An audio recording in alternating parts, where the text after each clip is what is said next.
Minggu lalu kita sudah membahas mengenai Yosua. Di dalam kitab Yosua pasal pertama ayat 1-9, yaitu membicarakan bagaimana Yosua meneruskan akan kepemimpinan daripada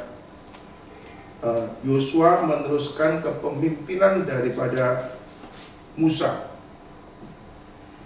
Kalau sebelumnya bagaimana Tuhan berfirman melalui Musa, tidak langsung melalui ke Yosua, tapi sekarang Tuhan langsung berbicara kepada Yosua untuk menjalankan tugas memimpin orang Israel masuk ke dalam tanah Kanaan.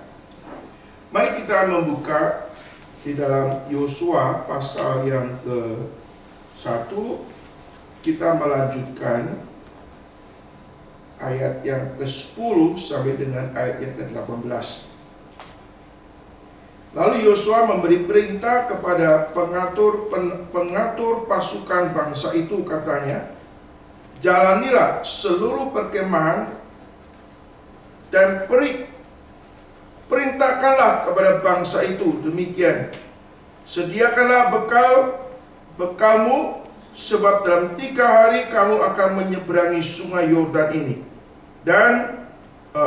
ini untuk pergi menduduki negeri yang akan diberikan Tuhan Allahmu kepadamu untuk diduduki. Kepada orang Ruben, kepada orang Gad, dan kepada suku Manasye yang setengah itu berkatalah Yosua demikian, ingatlah kepada perkataan yang dipesankan Musa hamba Tuhan itu kepadamu, yakni Tuhan Allahmu mengaruniakan keamanan kepadamu dan memberikan kepadamu negeri ini.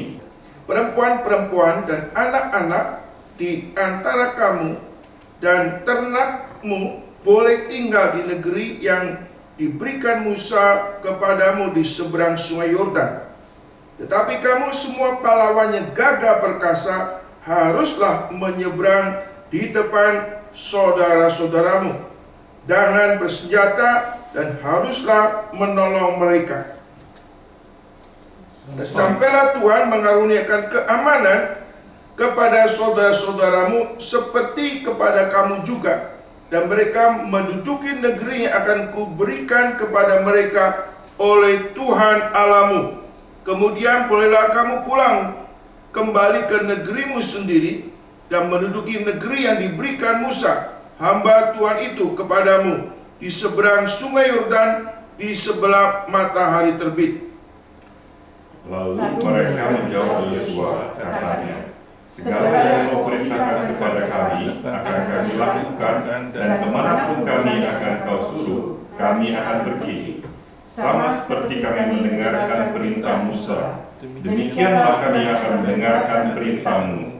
Hanya Tuhan Allahmu kiranya menyertai engkau, seperti Ia menyertai Musa.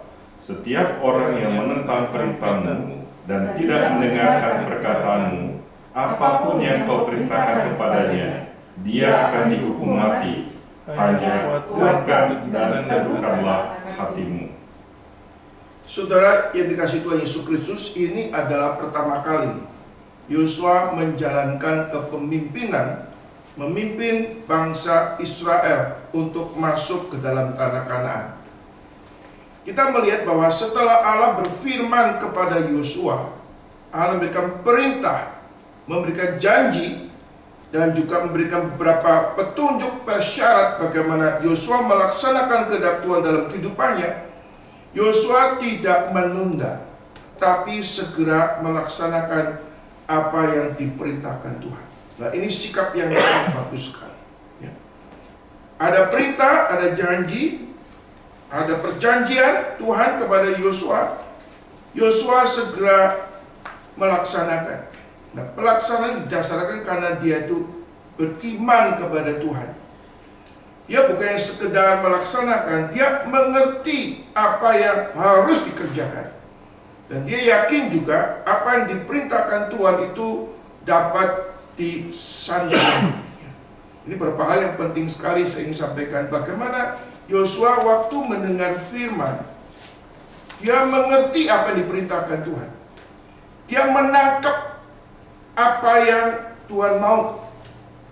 Dia mengerti secara komprehensif apa yang Tuhan mau kerjakan dalam kehidupannya. Dia juga memahami apa yang dijanjikan Tuhan. Ya.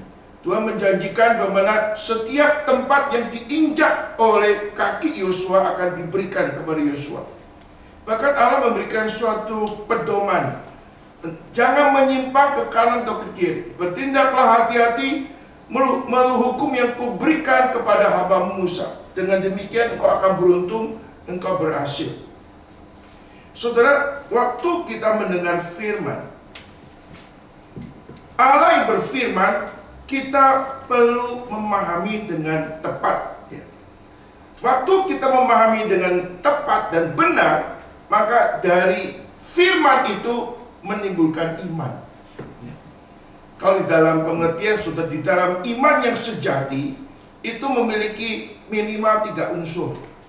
Yaitu iman yang sejati itu mengandung satu pengertian. Kalau dalam bahasa Latin ada namanya notitia. Iman timbul karena mendapatkan informasi yang dapat dipercaya. Informasi yang akurat, yaitu berhubungan dalam knowledge, mengetahui. Yang kedua ada unsur asensus. Artinya bukan hanya sekedar mengerti, tapi setuju. Ya, ada approval, setuju dan bisa menerima apa yang diinformasikan. Baru ketika ada unsur fiducia trust, mempercayakan diri apa yang dia sudah dengar. Nah, Yosua saudara, dia waktu Allah berbicara, dia betul-betul menangkap dengan tepat. Lalu dia setuju dengan apa yang Tuhan katakan. Lalu dia ada tindakan iman atau ketaatan. Seringkali iman itu ada unsur, kita ada unsur iman, yang kedua ada unsur understanding, ada unsur yaitu ketaatan. Dan seringkali ada nyanyi trust and obey, trust and obey. Tapi kita trust, understanding, dan obey. Nah, ini penting sekali di dalam kehidupan kita sebagai anak Tuhan. Banyak orang waktu dengar firman tidak menangkap dengan baik, sehingga dia tidak tahu apa yang harus dia percayai, bahkan tidak tahu apa yang dilakukan.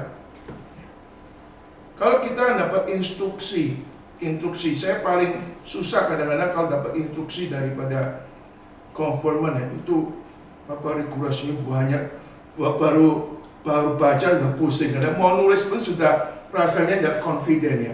Tapi ada orang-orang yang bisa nangkep langsung ngerti, confident nulis gitu ya. Saya kadang-kadang tidak confident, apalagi agak gaptek gitu ya, sehingga masih ragu-ragu untuk menjalankan. Saudara, waktu itu bagaimana Tuhan memberikan regulasi ya secara detail kepada Yosua, dan Yosua mengerti.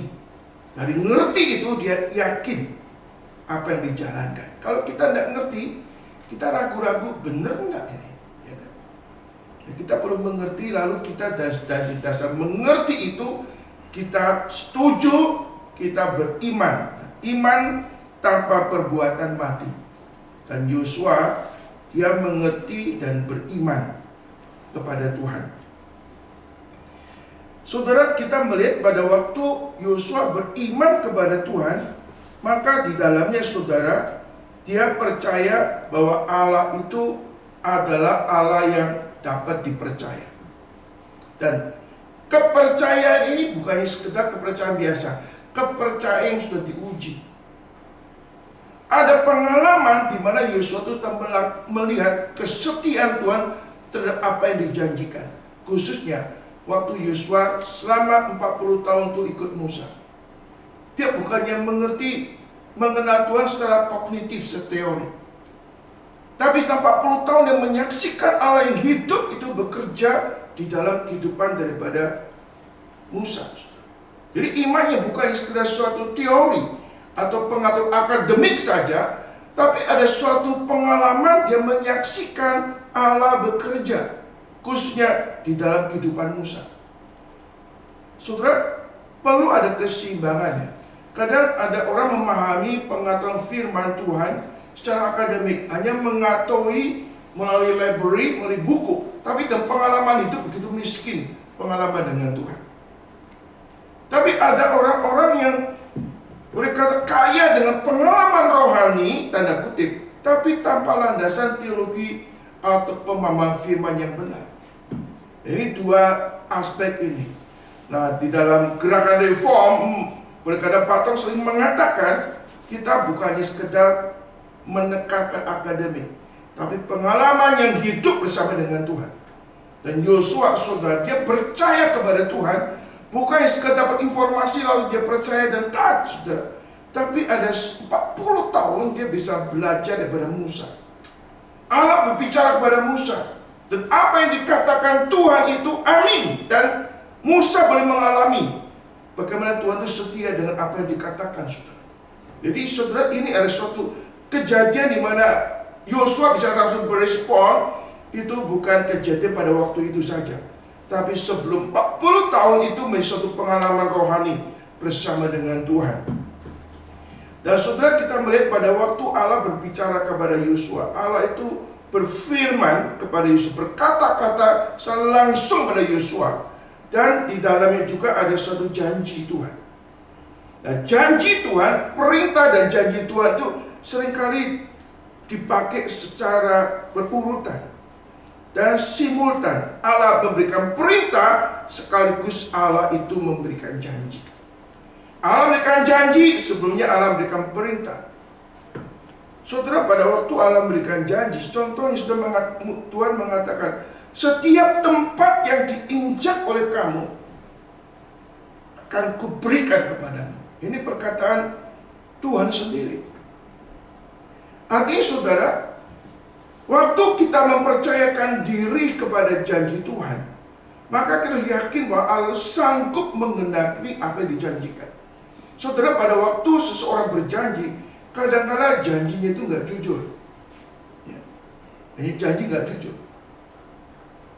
Yang kedua, dia janji, tapi nggak mampu untuk melakukan. Waktu orang, contohnya pemberkatan nikah, saya berjanji setia sehidup semati, sampai maut memisahkan. Saudara, pada waktu orang mengatakan sampai maut memisahkan, karena sebelumnya orang itu mungkin sudah punya suatu niat dalam hati itu nggak jujur mengatakan. Jadi kita nggak tahu hati orang. Orang ngomong itu jujur atau enggak gitu. Karena waktu ngomong setia semati, waktu dia ngomong sebenarnya sudah ada pil atau wilayah lain. Jadi nggak jujur ngomong. Tapi juga ada jujur, waktu jujur, tapi waktu laksanakan nggak mampu melaksanakan apa yang dikatakan. Nah, tapi Allah nggak demikian. Allah tuh waktu ngomong tuh jujur, dan Allah juga sanggup melaksanakan apa yang dijanjikan. Dan Allah juga Maha Kuasa, mampu melaksanakan. Berdasarkan kejujuran Allah, kesanggupan Allah, disitulah ada iman daripada Yosua untuk melaksanakan apa yang diperintahkan Tuhan. Maka di sini waktu Yosua mendengar, dia beriman, dia ngerti, lalu taat. Saudara, karena Yesus Kristus, ini masalah iman dan pengertian. Kadang-kadang waktu kita beriman, kita tidak mengerti seluruhnya, tapi kita belajar beriman. Dan beriman bukan hanya sekedar beriman di mulut saja, tapi ada action, dilaksanakan di dalam ketaatan. Maka di sini lalu Yosua memberikan perintah kepada pengatur-pengatur pasukan bangsa itu. Saudara, segera Yosua sudah terima perintah Tuhan, dia langsung laksanakan, mengkoordinir, mengorganisir untuk pelaksanaan dari apa yang sudah Tuhan perintahkan kepadanya. Saudara, bagian ini kita bisa pelajari, kita mengerti, saudara. Allah sebetulnya, saudara, sanggup tanpa memakai manusia untuk menaklukkan semua bangsa-bangsa yang ada dalam tanah Kanaan. Apa sulitnya? Tapi kali ini saudara, Allah ingin supaya Yosua dan orang Israel itu berperang untuk menaklukkan orang-orang di Kanaan. Nah, sebenarnya waktu dikatakan engkau mengkoordinir dan menduduki, Saudara, waktu Yosua berperang bukan berarti Yosua itu berperang sendiri atau dia confident bahwa dia sanggup menaklukkan atau bersama orang Israel bisa mengalahkan akan orang-orang di Kanaan. Tapi dia yakin bahwa Allah yang akan berperang melalui Yosua dan orang Israel. Dia bukan self confident, saya mampu, saya sendiri mampu. Dia percaya bahwa Allah akan bekerja di dalam kehidupannya untuk dia boleh memenangkan pertempuran itu. Saudara, ini nggak lepas daripada pengalaman Yosua. Yosua dulu pernah berperang melawan orang Amalek. Dan di belakang Yosua itu berperang, saudara, ada pendoa syafaat. Itu siapa? Musa, Harun, dan Hur. Waktu tangan Musa dinaikkan ke atas, saudara, peperangan dimenangkan oleh Yosua. Waktu penat turun ke bawah, peperangan dimenangkan oleh orang Amalek. Saat Musa itu penat sekali, lalu saudara, Harun dan Hur mendukung Musa untuk mengangkat tangan terus berdoa sehingga peperangan dimenangkan oleh Yosua melawan orang Amalek. Dan ini suatu pengalaman Yosua bahwa dia perang bisa menang dengan kekuatan manusia. Bukanlah skill orang Israel lebih kuat daripada orang Kanaan. Bukan, tapi karena Allah menyertai dan Allah yang memberikan kemenangan. Kita akan melihat di dalam Ulangan pasal ketiga ayat 22, kita lihat ke belakang bagaimana Allah itu bekerja ya. Ulangan pasal ketiga ayat 22. Dan kepada Yosua ku perintahkan pada waktu itu demikian, matamu sendirilah yang melihat segala yang dilakukan Tuhan Allahmu terhadap kedua raja itu. Demikianlah akan dilakukan Tuhan terhadap segala kerajaan kemanapun engkau pergi. Ayat ke-22. Janganlah takut kepada mereka, sebab Tuhan Allahmu, Dialah yang berperang untukmu. Saudara, ini suatu sinergi sepertinya. Secara fisik yang berperang Yosua dan orang Israel. Tapi secara rohani Allah yang berperang memakai Yosua dan orang Israel. Waktu kita melayani Tuhan, tanpa sadar saudara, kita bukan kita melayani, saudara. Kita mampu, tapi God work within us, God work within you. Allah yang bekerja di dalam kehidupan kita, atau Allah bekerja melalui kita. Yang berperang bukan kita, Tuhan. Nah, ini peperangan di dalam peperangan spiritual di sini, saudara. Saudara, kita melihat bahwa Yosua masuk ke tanah Kanaan untuk menaklukkan khususnya ada 9,5 bagian yang belum diselesaikan, saudara. Saudara, kita melihat, saudara, pada waktu Yosua melakukan suatu peperangan, saudara, kita melihat Yosua juga menggunakan segenap potensi yang dia bisa lakukan. Dia juga menggunakan strategi semaksimal mungkin. Walaupun saudara sisi lain Allah yang berperang, tapi bukan berarti ya kita perang santai-santai lah ya gitu ya. Kita nggak perlu full strength, nggak perlu ya. Tidak, walaupun Allah yang bekerja, secara tanggung jawab kita mau mengerjakan semaksimal mungkin. Walaupun Allah yang bekerja dalam hidup kita, kita harus memikirkan strategi yang secermat mungkin. Sehingga kita mengetahui akhirnya Yosua harus mengirim 2 orang pengintai. Bukan sembarang kali perang, pokoknya Tuhan beserta kita. Tidak. Menggunakan segenap kekuatan yang bisa. Maka di sini sudah dikatakan di sini, Yosua mengajak semua orang Israel ini yang laki-laki untuk kerja. Terus sebenarnya kalau Allah yang bekerja, jangan banyak-banyak, beberapa orang sajalah. Ya kan? Tapi tidak. Allah ingin supaya semua orang Israel, bahkan 2,5 suku yang sudah menduduki seberang sungai Yordan ini, mereka juga dilibatkan di dalam peperangan ini. Paulus pernah mengatakan, oleh kasih karunia aku ada sebagaimana ada aku sekarang. Dan kasih karunia Allah itu tidak sia-sia. Tapi aku bekerja lebih keras daripada mereka semua, bukan karena aku, tapi karena kasih karunia Allah yang menyertai aku. Saudara, tanda orang dipakai Tuhan, orang kalau kerja itu tidak setengah-setengah, full strength, full dedikasi. Allah kalau tanda orang dipakai Tuhan, atau Allah berkenan pakai orang itu, Tuhan tidak pernah pakai setengah-setengah. Allah akan memakai segenap potensi yang ada pada kita. Kalau perlu potensi kita dikuras begitu rupa untuk dipakai oleh Tuhan. Gak ada sisa waktu untuk diri sendiri. Saudara, karena Yesus, kita melihat di sini Yosua mengerahkan segenap tenaganya, mengerahkan seluruh orang Israel itu terlibat di dalam peperangan ini. Yosua memberikan perintah kepada pengatur pasukan bangsa itu. Jalilah seluruh perkemahan, perintahkanlah kepada bangsa ini.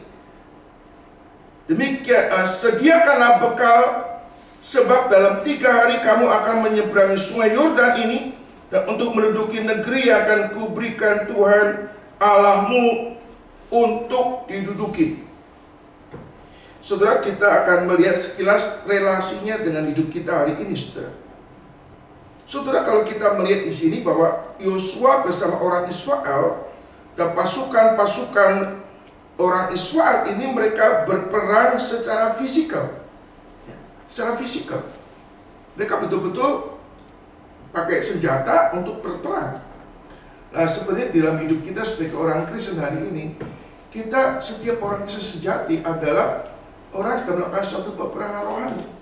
Seperti dalam Efesus pasal ke-6 ayat ke-8.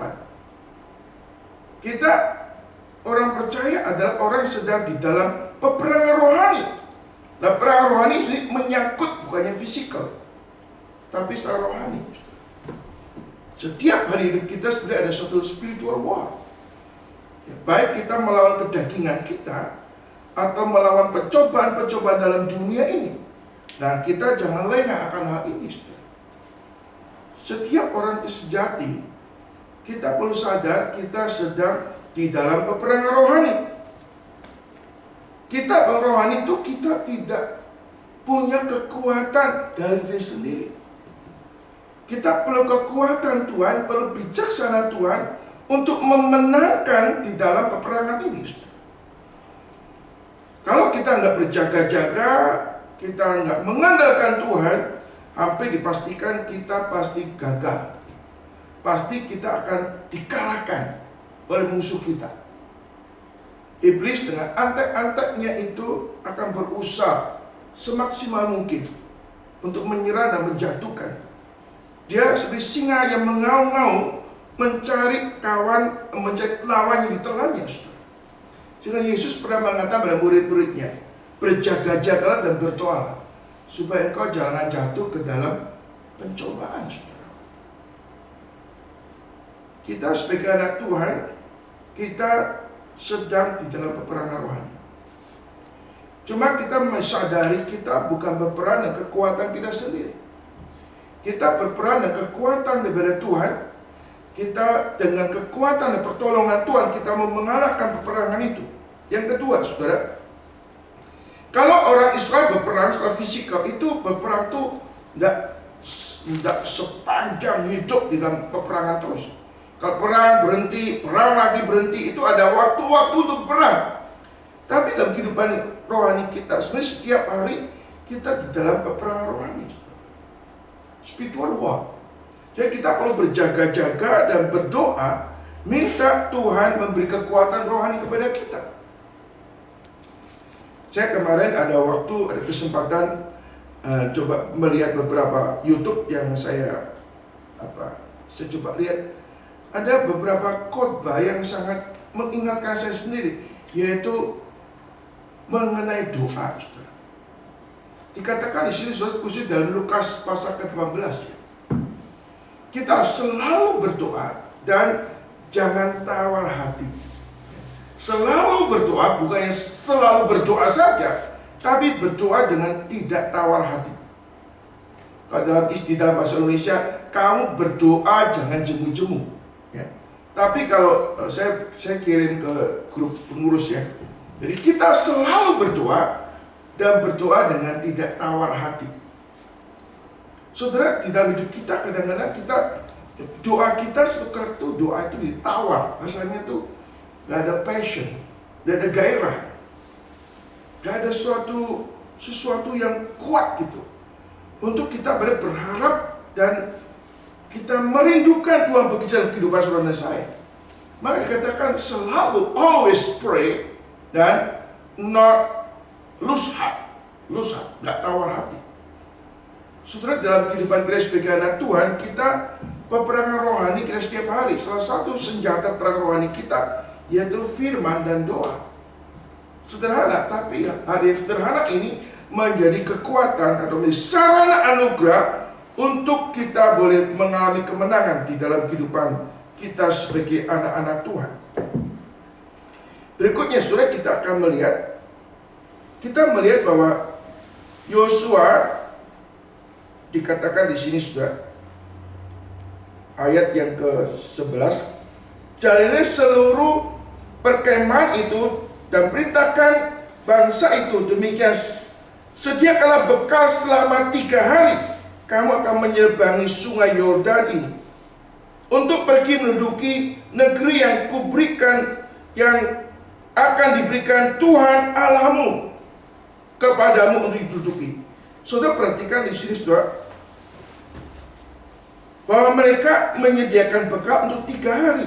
Nah, saudara, kalau kita melihat ayat ini tempatnya di sini, saudara, kita mengetahui bahwa kalau kita hubungkan dengan pengintai, saudara, pengintai itu kan menginap di rumahnya Rahab. Lalu Rahab mengatakan bahwa pengintai itu sudah pergi, lalu bersembunyi di pergunungan 3 hari. Kalau 3 hari berarti kan bangsa Israel belum menyeberang sungai Yordan kan? Itu masih pengintai itu selama 3 hari sembunyi, belum kasih informasi kepada Yosua dan kepada orang Israel.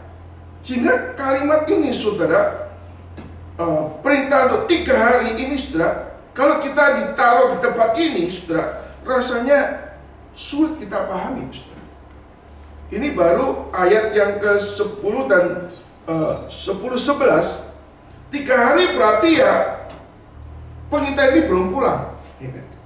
Maka Calvin memberikan interpretasi bahwa kalimat ini sebenarnya diperuntukkan setelah pengintai itu pulang. Setelah pengintai itu pulang, lalu pengintai itu menjalankan tugas pergi menyeberangi sungai Yordan selama 3 hari. Jadi sini, saudara, kita boleh melihat di sini kita harus pahami bahwa ini ada perintah ini, informasi ini akan lebih tepat boleh kata menjelaskan mengenai peristiwa setelah pengintai itu pulang dari pengintaian itu. Setelah itu baru mereka itu pergi selama 3 hari. Yang kedua di sini, saudara, kita perlu pahami bahwa mereka suruh bawa bekal. Suruh bawa bekal, kalau kita melihat, saudara, sesungguhnya bahwa orang Israel pada waktu itu masih mendapat mana daripada Tuhan.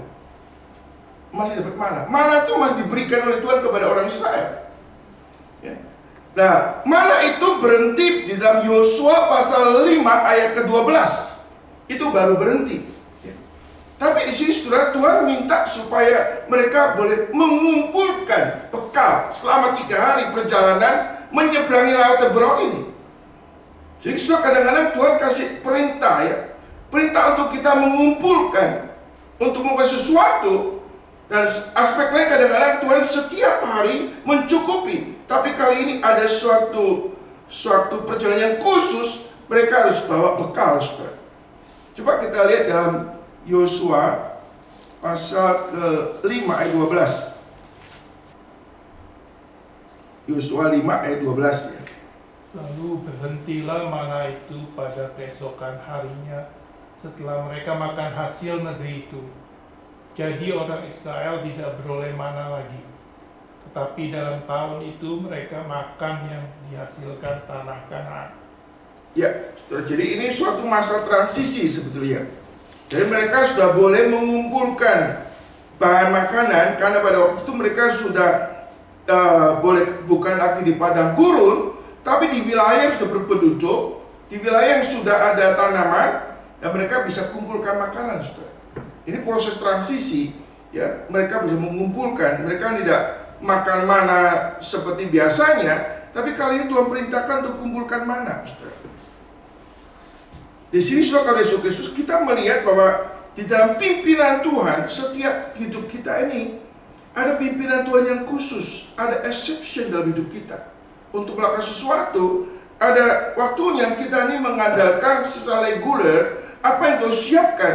Tapi ada kalanya Tuhan memerintahkan sesuatu untuk kita boleh mengumpulkan bekal, saudara. Nah, kita mengetahui, saudara, di dalam sebelumnya orang Israel pernah diperintahkan sama Tuhan, pada hari ke-7 jangan kamu kumpulkan mana. Tapi sebagai orang Israel tetap mereka kumpulkan mana dari ke-7, lalu mana itu jadi busuk. Dan sih kadang-kadang kita perlu bagaimana memahami, ya, cara kerja Tuhan. Kadang-kadang ada hal-hal yang ordinary, yang biasa, tapi kadang-kadang ada extraordinary. Berikutnya kita belajar, saudara, bahwa kita melihat, saudara, bahwa Yosua memerintahkan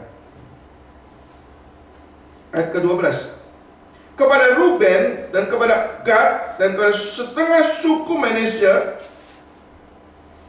berkatalah Yosua, demikian ingatlah kepada perkataan dipesankan Musa, hamba Tuhan itu, kepadamu, yaitu Tuhan Allahmu mengaruniakan keamanan kepadamu dan berikan kepadamu negeri ini.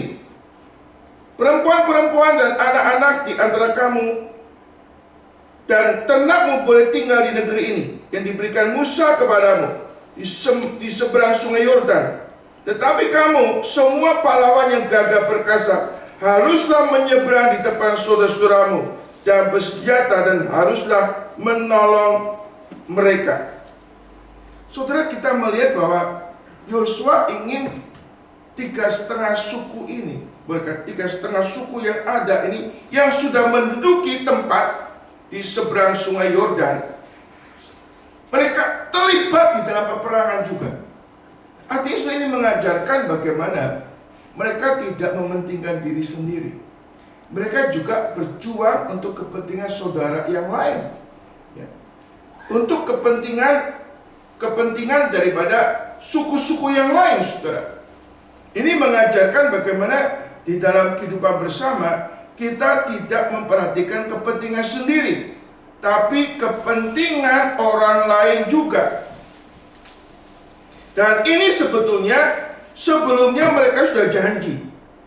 Orang Israel itu 3,5 suku ini sudah janji, kalau mereka sudah menduduki tempat itu, mereka akan membantu saudaranya untuk menduduki tempat-tempat yang ada di Kanaan, menemani akan saudara-saudara mereka berjuang sampai semua saudara-saudara itu mendapatkan bagian, baru mereka pulang ke rumahnya, saudara. Nah, kita ingat di dalam Filipi pasal kedua. Coba kita lihat Filipi pasal kedua, ayat keempat. Dan janganlah tiap-tiap orang hanya memperhatikan kepentingannya sendiri, tetapi kepentingan orang lain juga. Ya, saudara, kita melihat Yosua ingin supaya orang Israel mereka ada suatu kebersamaan di dalam mengerjakan pekerjaan Tuhan. Mereka mau memikirkan kepentingan orang lain juga. Dan akhirnya, saudara, 2,5 suku ini mereka terlibat bersama-sama dalam peperangan itu sampai semua suku lain-lain itu mendapatkan bagian, lalu mereka pulang kembali ke rumah mereka masing-masing, atau ke negeri, atau ke tanah mereka masing-masing. Nah, ini sesuatu hal yang indah sekali, saudara. Di dalam kehidupan mereka bersama, mereka boleh saling menolong satu dengan yang lain, saudara. Kalau kita melihat kehidupan gereja mula-mula, mereka boleh saling menjual hartanya, mereka saling membagikan, sehingga mereka nggak ada kekurangan satu dengan yang lain. Lalu saudara, kita lihat maju lagi, kita melihat ayat ke-16. Respon mereka waktu Yosua memberikan perintah. Lalu mereka menjawab Yosua, katanya, segala yang kau perintahkan kepada kami akan lakukan. Kemanapun kami akan kau suruh, kami akan pergi. Sama seperti kami mendengar perintah Musa, demikianlah kami mendengarkan perintahmu. Hanya Tuhan Allahmu kiranya menyertai engkau, seperti ia menyertai Musa. Saudara, ini adalah suatu respon daripada orang Israel waktu mendengar perintah daripada Musa, saudara. Ada seorang yang mengatakan demikian, saudara. Tidak ada yang lebih melemahkan atau melemahkan hamba Tuhan. Tidak ada yang lebih melemahkan hamba Tuhan jika tidak ada orang yang bersama-sama mendukung dalam pelayanan, saudara. Aspek lain, saudara, sesuatu yang membesarkan hati hamba Tuhan kalau jemaat atau pengurus memberikan suatu respon yang antusias mendukung dalam pekerjaannya. Nah, kita lihat saudara kata Yesus Kristus, Yosua pada waktu menyampaikan segala perintah kepada orang Israel, mereka mengatakan, kami akan taat. Seperti kami taat pada Musa, kami akan taat mendengarkan engkau. Kiranya Tuhan menyertai engkau seperti menyertai Musa. Ini suatu respon yang baik. Saya percaya, saudara, Yosua mendapat penghiburan yang besar. Pada waktu orang Israel itu, mereka sehati sepakat untuk mendukung apa yang Yosua akan kerjakan dari ketaatan kepada Tuhan. Di sini kita melihat Yosua tidak menjadi seorang yang single fighter, berjuang sendiri. Tapi ada jemaat, ada orang Israel yang sehati sepikir, komitmen untuk mendukung akan pekerjaan Tuhan yang dipercayakan oleh Yosua. Saudara, bahkan di akhir bagian ini sudah dikatakan, setiap orang yang menentang perintahmu dan tidak mendengarkan perkataanmu, apapun yang kau perintahkan, dia akan dihukum mati. Hanya kuatkan dan teguhkan hatimu. Saudara, ini karena kok begini ya?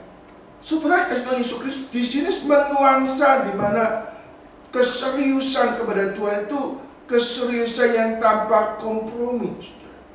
Saudara, kita mengatakan ketidaktaatan itu sebenarnya hal yang sepele sepertinya ya.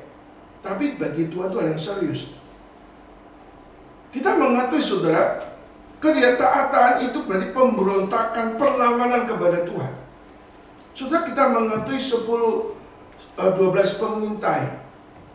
12 pengintai, 10 pengintai ini mereka orang gak setia.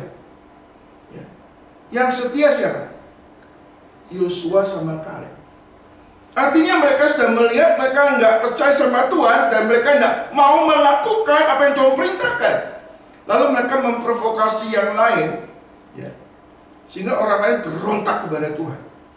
Dan waktu itu saudara, yang berontak itu dibunuh sama Tuhan waktu itu. Itu kadang-kadang di dalam kita bukan berarti kita nakut-nakutin, tapi kalau kita memandang Tuhan itu bagaimana, waktu itu nuansa kehadiran Tuhan, kuasa Tuhan begitu sangat luar biasa sekali. Sehingga waktu orang itu melawan Tuhan, berontak, sebenarnya langsung ada konsekuensi logis yang berlangsung waktu itu, saudara. Ya, hari ini kadang-kadang nggak rasa ya, nggak kelihatan gitu kan. Tapi bukan berarti nggak kelihatan, nggak terasa, bukan berarti Allah itu nggak ada. Allah itu ada, cuma kadang-kadang kita melihat kepanjang sabaran Tuhan untuk manusia itu bertobat kepada Tuhan. Artinya saudara, orang Israel sudah ada pengalaman bahwa dulu sudah ada satu hal yang serius ya. Apa yang mereka nggak taat sama Tuhan, mereka ada sanksi. Kita mengetahui bahwa orang Israel yang dalam perjalanan dari Mesir, nggak ada satupun yang boleh masuk tanah Kanaan kecuali siapa? Kaleb sama Yosua. Bahkan kita melihat Musa pun tidak boleh masuk ya, karena nggak menghormati Tuhan. Nah, orang Israel pada waktu mengatakan, Mereka sudah melihat pengalaman nenek moyang mereka nggak taat sama Tuhan, nggak boleh masuk.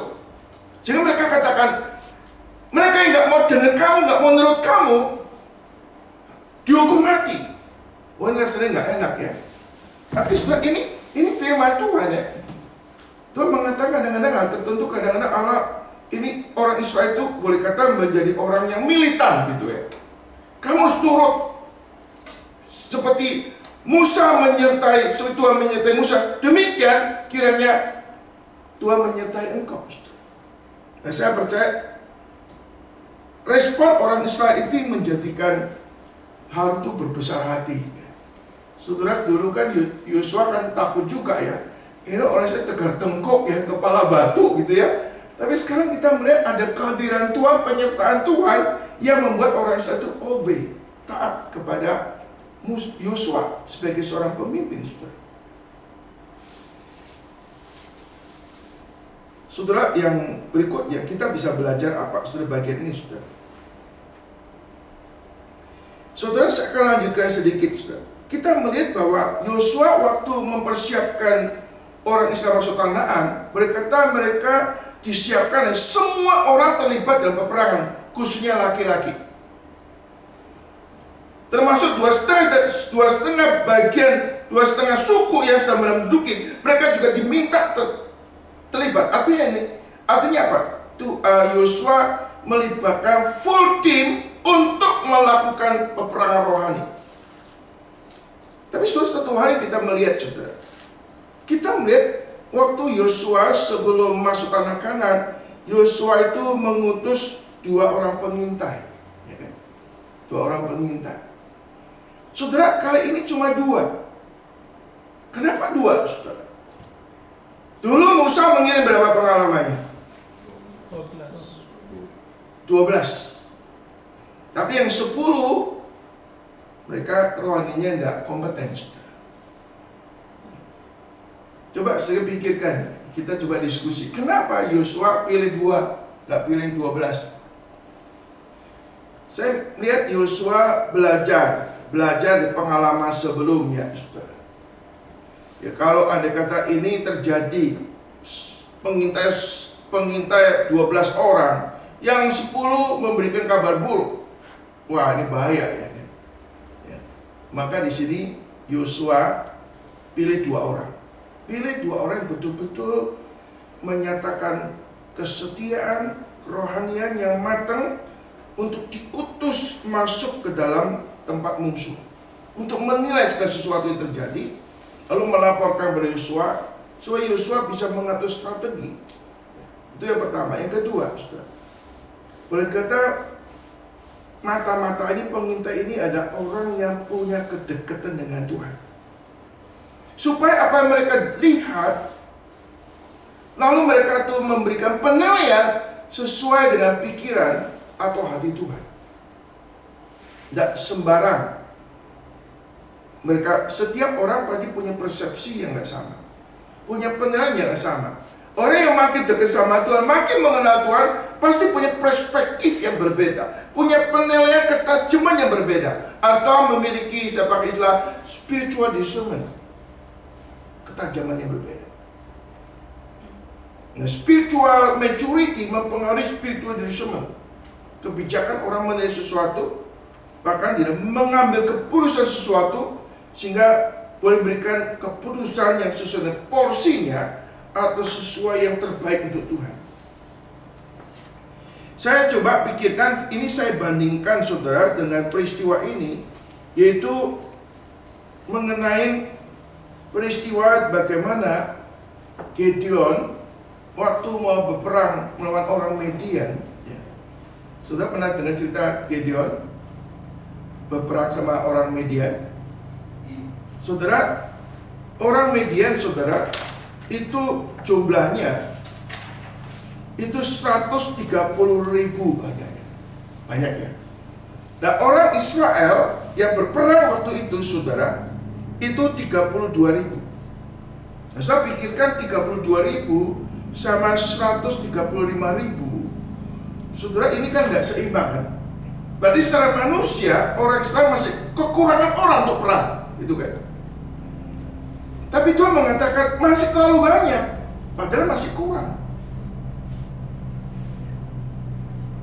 Jadi saudara katakan ini 35.000 lawan 135.000 orang media. Secara manusia penilaiannya ini kurang ini 30. Kita harus pikir mungkin atau mencari sekutu-sekutu untuk bantu. Tapi Tuhan mengatakan terlalu banyak. Terlalu banyak. Lalu disortir. Siapa yang takut? Siapa yang khawatir? Silakan pulang. Nggak usah ikut perang. Tinggal berapa? 10.000. Ini tambah sedikit ya. Kalau saya sebagai Yosua, Tuhan 32 itu sudah kurang. 32.000 kurang kok, malah dikurangi lagi tinggal 10.000 orang. Tuhan bisa katakan lagi, masih terlalu banyak 10.000. Sortir lagi. Coba suruh mereka minum. Kalau mereka minum langsung ngokop di sungai ya, atau langsung merebak, mukanya langsung menjilat-jilat ke anjing itu yang tersortir. Tapi yang mereka yang duduk sambil pakai tangan, itu yang boleh perang, yang Tuhan izinkan perang. Berapa orang yang akhirnya tuh minum dengan tangan sambil lihat sekitarnya? Berapa orang? 300 orang. Kadang-kadang kita secara manusia waktu kita berperang pasti kita memikirkan aspek-aspek peran manusia, cara manusia, kemampuan manusia. Itu hal yang umum, common sense. Kita mau berperang secara fisikal, kita harus meninggalkan potensi baik manpower, skill orang. Kita pikirkan pasti lebih ke aspek manusia. Tapi Tuhan kata enggak. Aku enggak mau jumlah 32.000 orang. Aku juga enggak mau yang 10.000 orang. Aku mau 300. Dan akhirnya betul-betul ini peperangan Tuhan. Saudara, waktu kita bekerja melalui Tuhan, kalau kita dekat sama Tuhan, kita ada kepekaan, saudara. Kadang-kadang Tuhan kok rasanya kurang orang, gak ada orang. Saudara, sebetulnya gak ada orang, gak apa-apa. Kehadiran Tuhan itu enough, more than enough. Amin. Kalau Tuhan hadir menyertai kita, gak ada orang pun tetap jalan.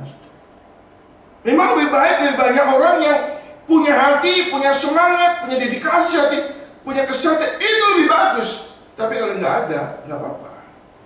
2-3 orang udah cukup untuk mengerjakan pekerjaan Tuhan yang besar. Coba kita lihat, saudara, ini ada ayat yang bagus sekali di dalam Yosua. Ini menjadi penghiburan kita pada waktu kita berjuang untuk pekerjaan Tuhan. Saudara, kita melihat di dalam kitab Yosua, Hakim-Hakim ya. Surat Hakim-Hakim pasal ke-7.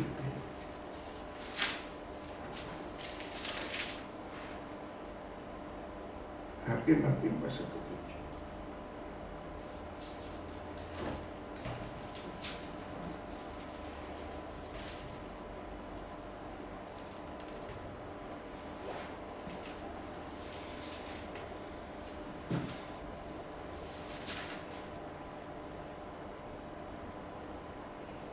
Ayat 1 sampai dengan ayat yang ke-6. Silakan kita membaca bergantian. Saya akan mulai lebih dulu. Adapun Serubbaal, itulah Gideon bangun pagi-pagi dengan segala rakyat yang bersama-sama dengan dia. Lalu mereka berkemah dekat mata air Harod. Perkemahan orang Midian itu ada di sebelah utara dekat Bukit Mor di lembah. Silakan kedua. Berfirmanlah Tuhan kepada Gideon, terlalu banyak rakyat yang bersama-sama dengan kau itu daripada yang ku kehendaki untuk menyerahkan orang Midian ke dalam tangan mereka. Jangan-jangan orang Israel memegang-megangkan diri terhadap aku, sambil berkata, tanganku sendirilah yang menyelamatkan aku. Maka sekarang serukanlah kepada rakyat itu demikian, siapa yang takut dan gentar, biarlah ia pulang enyah dari pegunungan Gilead. Lalu pulanglah 22.000 orang dari rakyat itu dan tinggallah 10.000 orang. Silakan. Tetapi Tuhan berfirman kepada Gideon, masih terlalu terlalu banyak banyak rakyat, suruhlah mereka turun minum air, maka aku akan menyaring mereka bagimu di sana. Siapa yang kufirmankan kepadamu, inilah orang yang akan pergi bersama-sama dengan engkau. Dialah yang akan pergi bersama-sama dengan engkau. Tetapi barang siapa yang kufirmankan kepadamu, inilah orang yang tidak akan pergi bersama-sama dengan engkau. Dialah yang tidak akan pergi. Lalu Gideon menyuruh rakyat itu turun minum air dan berfirmanlah Tuhan kepadanya, barang siapa yang menghirup air dengan lidahnya seperti anjing menjilat, haruslah kau kumpulkan tersendiri. Demikian juga semua orang yang berlutut untuk minum. Jumlah orang yang menghirup dengan membawa tangannya ke mulutnya ada 300 orang. Tetapi yang lain dari rakyat itu semuanya berlutut minum air. Lalu baca sama-sama. Lalu berfirmanlah Tuhan kepada Gideon, dengan 300 orang yang hirup itu akan kuselamatkan kamu. Aku akan menyerahkan orang Midian ke dalam tanganmu, tetapi orang lain dari rakyat itu semuanya boleh pergi, masing-masing ke tempat kediamannya. Saudara, kita melihat bagaimana cara Tuhan bekerja tidak sama dengan apa yang kita pikirkan, saudara. Kita melihat Yosua mendapat pimpinan Tuhan yang khusus. Tuhan menyertai Musa. Tuhan juga menyertai Musa. Sama-sama disertai oleh Tuhan, tapi bijaksana dan kepekaan bagaimana Tuhan memimpin, harusnya masing-masing kita tuh, masing-masing orang itu harus secara khusus minta pimpinan Tuhan. Kita tidak bisa jeplak. Jeplak itu apa ya? Meniru. Asal meniru. Kita harus melihat keunikan, kekhususan Tuhan memakai kita tuh bagaimana, saudara. Musa dipakai Tuhan boleh kata luar biasa sekali. Ada 10 tula, lalu ada mana, ada burung puyuh, ada yang namanya apa? Tiang awan, tiang api. Yosua ada nggak tiang awan, tiang api? Nggak ada. Mana ada nggak? Enggak. Lalu bagaimana Tuhan pimpin?